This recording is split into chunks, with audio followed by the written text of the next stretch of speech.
In this video, we're going to continue implementing our list abstract data type class. In the last video, we talked about the proposed data fields and methods that we will put into our class. And so I pasted those in here just so that we could remember them. We said that we're going to store 3 data values, an array, a maximum number of items, and an actual number of items. Those will be our data fields in our list class. And then we're going to write 7 different methods, a constructor, something that lets us find the length of the list, something that lets us add an item to the list, something that retrieves a value in a particular index, something that searches the list, and then the equals method and the toString method. You should always implement those for classes that you're writing, so we'll implement those as well. So we're going to start with the data fields. Remember, the data fields are the essential information that's part of the class. And sometimes we call those instance variables. That means exactly the same thing as data fields. Sometimes you'll call them data members. Those all mean the same thing. Data field, instance variable, data member, all synonyms. And I don't know why computer science has to have like 8 words that mean the same thing. I think it's just to confuse us. And so we're going to start writing our list class. I'm going to do it in IntelliJ so you can follow along. And remember that when you're creating a class, the instance variables or data fields, they're all declared outside of any method implementation. These variables are all globally accessible to any of the methods that we include inside the class. So we're going to make a data field for the array, one for the actual size, and one for the max size. Let me pull up IntelliJ so we can start adding. Whoops. I thought I already had a new project open. So I'm going to make a new project. I'm going to make it from a template. And I'm going to call it list type. Yeah, that'll be good. I think I already have something that's called list type. I'll just make a list type 2 directory. All right, super. So when Java opens up in IntelliJ, it's going to give us our main method, but that's not where we want to put our attention. Right now, we're trying to create this container class that'll store the list of items. So I'm going to make a new Java file. And I'm going to call it list type. Remember, you don't have to include the word type in there. I just do that a lot of times to help me remember this is a data type, not like a built-in thing in the API or not a variable name. So that's just to keep me organized. And when you create your list type file, it'll be in the same directory as your main. So again, we're trying to declare the data fields that are part of this class. We said there's going to be 3 of them. We want to create the array. And we want this array to be very flexible for it to be able to store any kind of reference data type.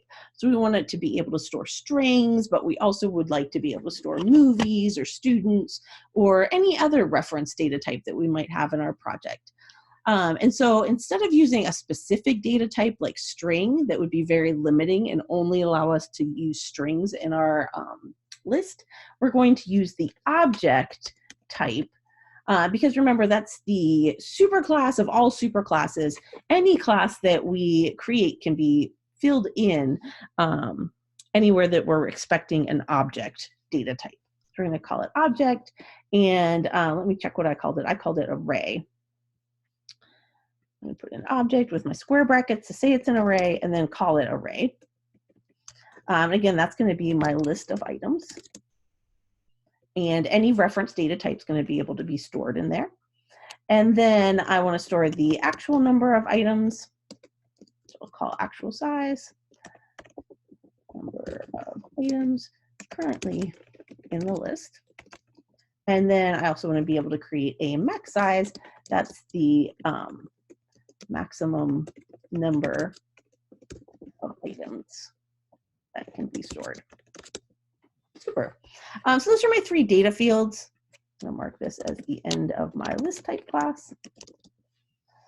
And all of those are at the top of the program before any of the methods begin. So now we want to turn our attention to the methods. The methods are the operations that we'll be able to perform on this list of data. And we know that one of the things we want to be able to do is create a new empty list. And we know constructors are the ideal method that allow us to instantiate an object, to initialize the data fields to a safe known state. And we know that we can have more than one constructor.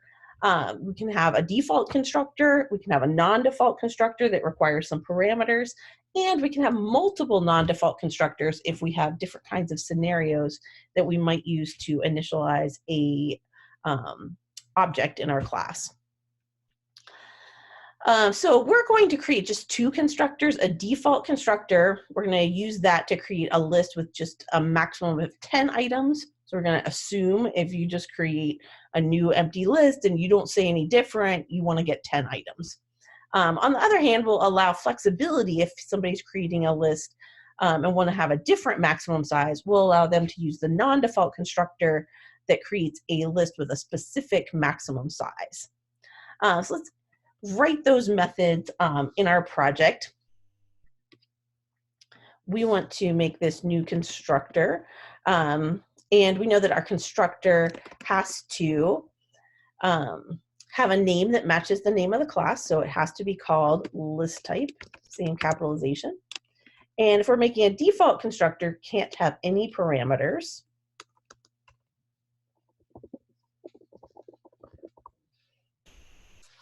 And then inside the constructor, we need to initialize the data fields that are part of this class.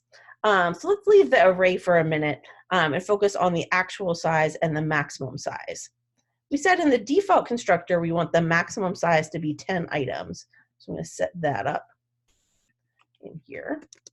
Max size, we want to make that equal to 10. And think about initially when you're creating a brand new empty list, how many actual items are in there? If you thought 0, you are absolutely correct. We're going to set the actual size equal to 0 to represent the fact that there's currently no items that are part of this list.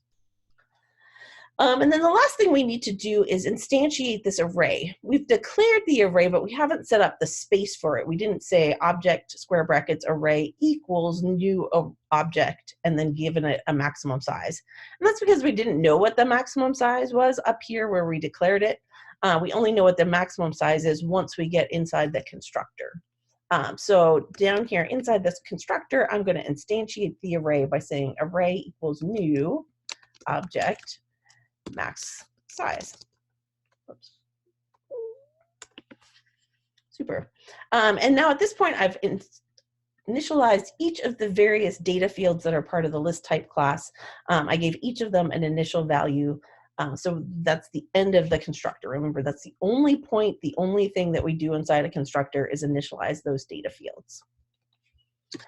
So we also want to make a second constructor, a non-default constructor that allows the user to specify a maximum size. So let's write that as well. So it's also going to need to be a public method. It also has to be called list type because that's the name of the class. And now we want it to have a parameter that represents the user's selection of the maximum size.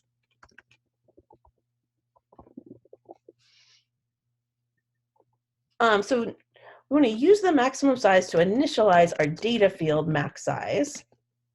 We're going to say max size equals max. That's assigning the value that's the parameter, placing that into our data field for max size. Just like before, if we're making a brand new empty list, it doesn't have any items in it, so the actual size is going to be 0. And then we need to instantiate the array to allocate space for it. We want to say array equals new object max size.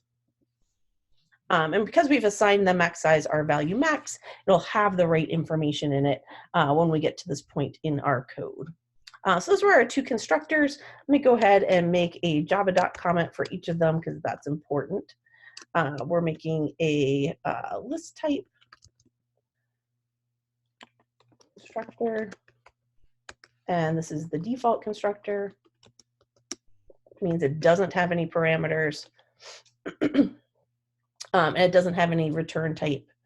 So I'm just going to say initializes the list to store 10 items max.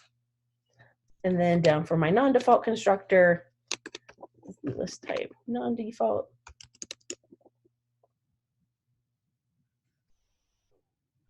Just means it requires parameters. It initializes the list to store a user selected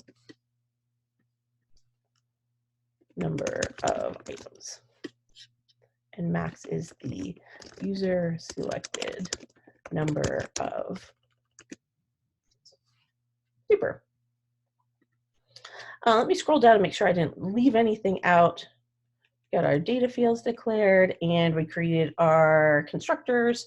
So I think we're all good, ready to go on to our next method.